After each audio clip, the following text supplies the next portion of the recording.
Nshuti z'umuyoboro imibereho n'imirire myiza, ikaze nanone.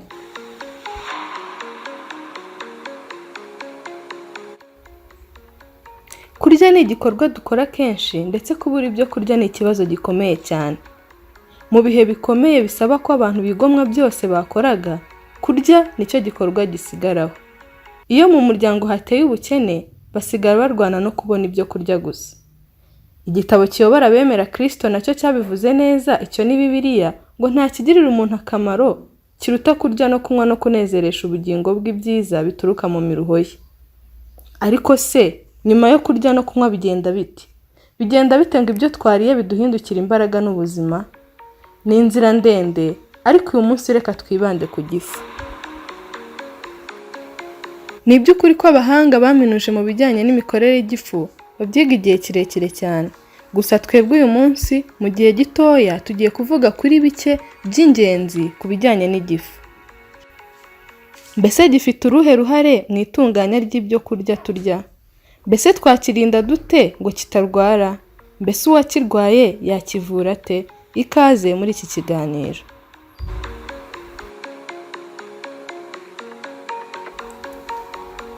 Dore incamake y'akamaro k'igifu.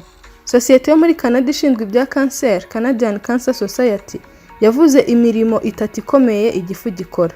Uwa mbere, kibika by'igihe gito ibyo kurya bigomba gutunganywa ngo bigirire umubiri akamaro. Uwa kabiri, kivangavanga kandi kikanacagagura ibyo kurya gikoresheje icyo twakwita gukandakanda cyangwa se contraction and relaxation mu rurimi rw'icyongereza. Uwa gatatu, kigogora ibyo kurya turya, digestion, kibikoresheje kuvubura imisemburo mvuzo cyangwa se enzyme icagagura inyubakamubiri n'ubwoko bw'ibinure cyangwa amavuta bwitwa triglyceride. Iyo niyo ncamake y'igifu. Murumva ko kurwara kwacyo ari ikibazo gikomeye cyane ku mubiri. Gusa inkuru nziza ni uko kukirinda bishoboka kandi kukivura cyararwaye nabyo birashoboka.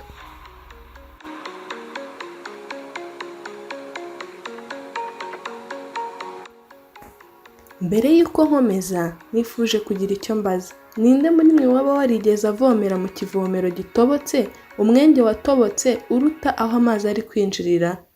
Mbese icyo kivomesho kigeze cyuzura? Ninde se wigeze uvomera mu kivomesho gitobotse nubwo umwenge waba ari mutoya kuruta aho ari kwinjira amazi? Mbese ntibyagusabye igihe kirekire kugira ngo icyo kivomesho cyuzure? Uko niko bimerera umuntu wese ugerageza kuvura indwara ariko atazi icyitera. Ntikira cyangwa se yanakira bigafata igihe kirekire cyane.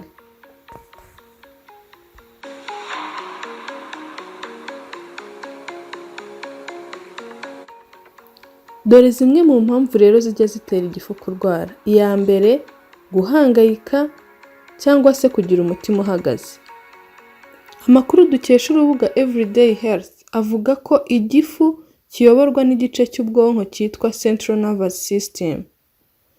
Si ibyo gusa kandi, ubwonko bufite itumanaho ry'imitsi yumva cyangwa se network of neurons mu rurimi rw'icyongereza mu rwungano rw'igogora.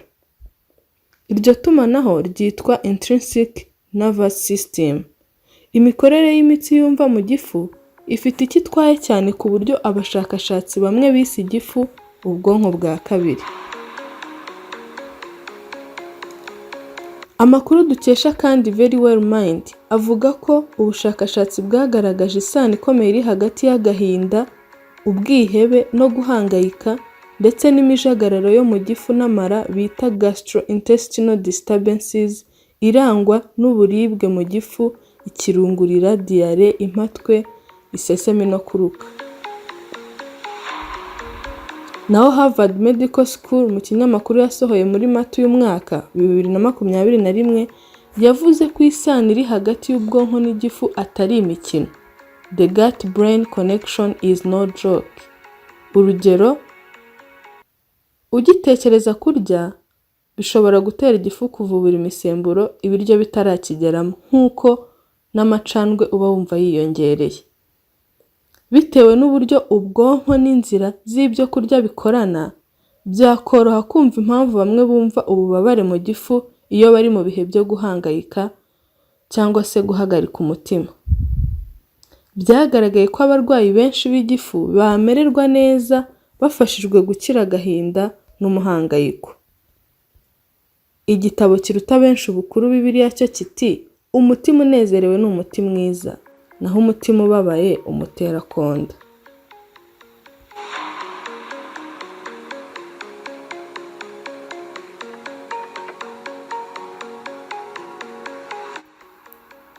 Indi mpamvu ishobora gutera igifu kurwara ni ukutagiha ikiruhuko. Guhora urya ibiryo bitarashira mu gifu ukahita ushyiramo ibindi gutyo ni ukunaniza igifu. Amakuru dukesha Mayo Clinic na Medical News Today avuga yuko mu gifu n'amara byombi ibiryo bihamara amasaha hagati y'6 n'8 bitewe n'umuntu ndetse n'ubwoko bw'ibiryo yariye. Bityo ni byiza guha ikiruhuko igifu cyawe byibuze cy'amasaha 6 ukabona kongera kurya. Icyakoze abafite imibiri iri gukora ku rwego rwihuta cyane high metabolism, urugero abatwite, abonsa cyangwa se abana, bashobora kongera kurya nyuma y'amasaha 5 kuko imibiri yabo iba irimo irakora yihuta cyane. Ushobora kuvuga ngo inzara yaba yakumereye nabi. Dore impamvu: abenshi barya duke cyane tutabamaze inzara bagasonza vuba vuba, aho kugira ngo bashyiremo intera bakumva barya buri kanya. Ibyiza rero urya ibyo kurya biguhagije, nibyo bizatuma ushyiramo ayo masaha ukaruhura igifu cyawe.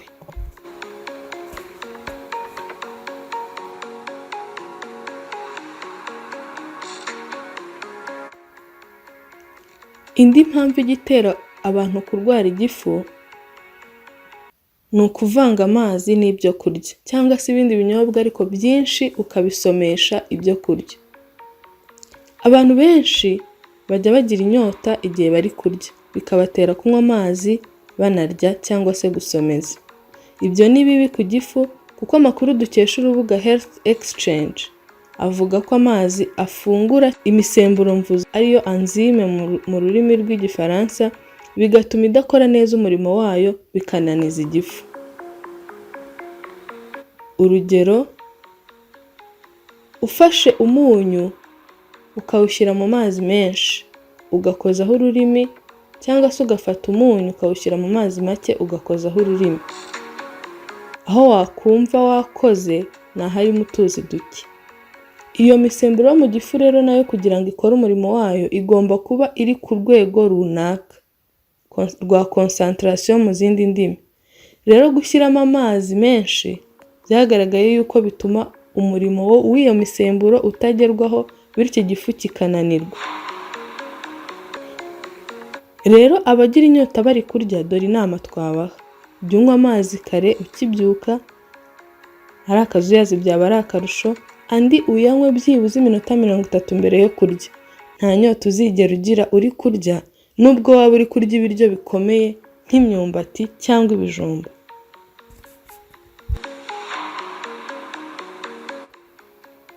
Ikindi gitera igifu kurwara ni ukuryama ukimara kurya. Hari akamenyero kari henshi mu miryango aho twiganirira maze twatangira gusinzira ukumva turi kubazanya ngo harya ibiryo birihe ngo turye tujye kuryama. Ibi si byiza. Amakuru dukesha Livestrong avuga ko kuryama umaze kurya bituma aside yo mu gifu itangira kuzamuka igana mu muhogo, bigatera ikirungurira ndetse no kubabara mu gifu. Byakubera byiza kurindira byibuze amasaha 3, yaba make akaba 2 umaze kurya ukabona kuryama. Ibi bizarinda igifu cyawe kurwara.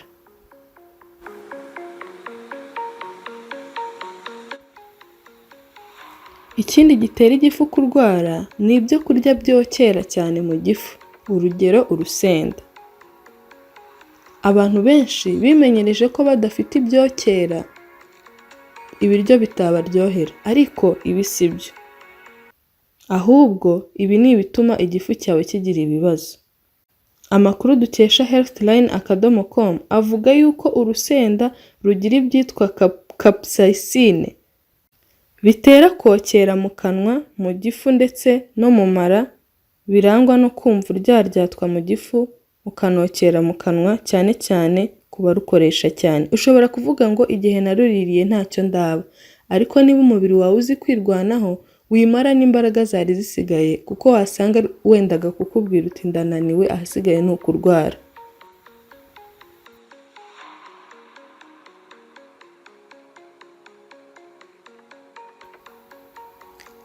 Reka tube dusubikiye ahangaha impamvu zitera igifu kurwara nubwo tutazirangije, ahubwo tubabwire bimwe mu bimenyetso bishobora kuranga ko igifu kirwaye.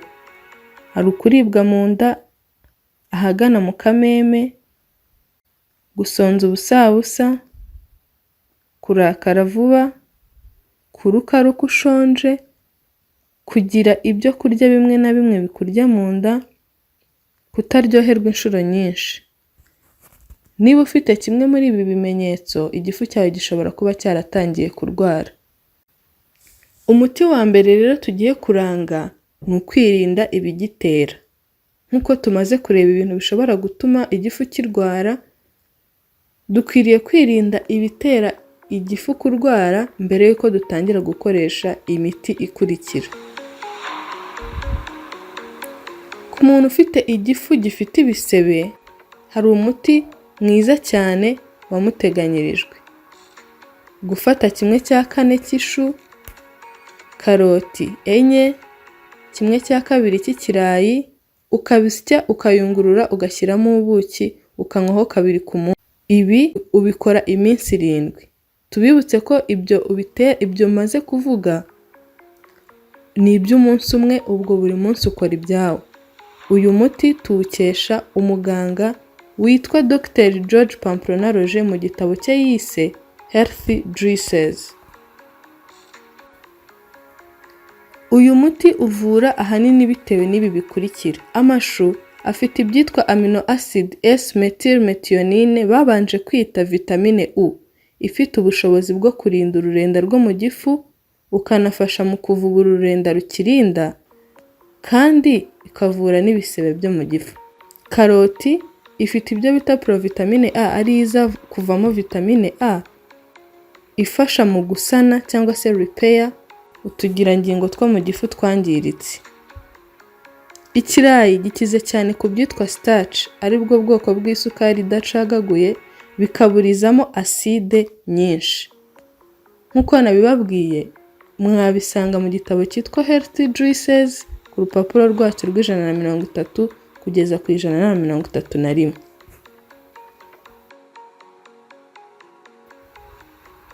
Umuti wa kabiri turi buvugeho uvura igifu ni ifu y'ibibuto bya avoka. Ushobora kuba iyo umaze kurya avoka ibibuto ubijugunya, uko niko kenshi tubigenza.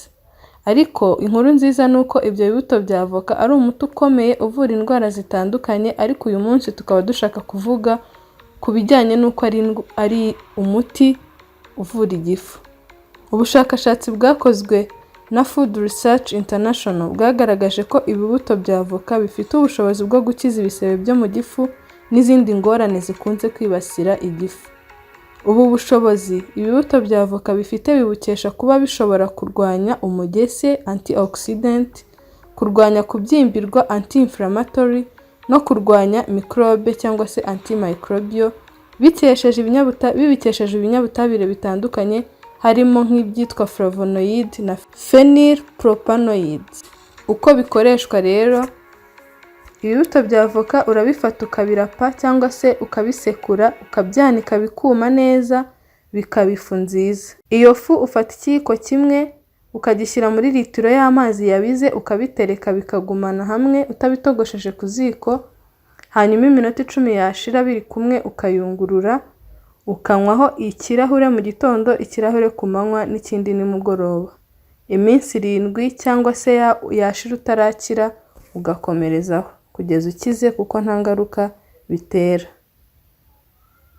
Undi muti turi buvugeho ku bantu cyane cyane bafite igifu gitinda gusya ibyo kurya, ukarya ugakomeza ukumva urahaze, ni igitunguru cy'umutuku, ukagikata ugashyiraho indimu, ugashyiraho ibiyiko 2 by'ubuki n'ikiyiko cy'amavuta ya elayo. Uwo muti ukawukoresha ku manywa ugiye kurya ibya kumanywa, nabwo ukamara iminsi 7, byaba ngombwa ukayirenzaho bitewe n'aho wari warazahaye ubuzahare bwawe bwari bwarageze.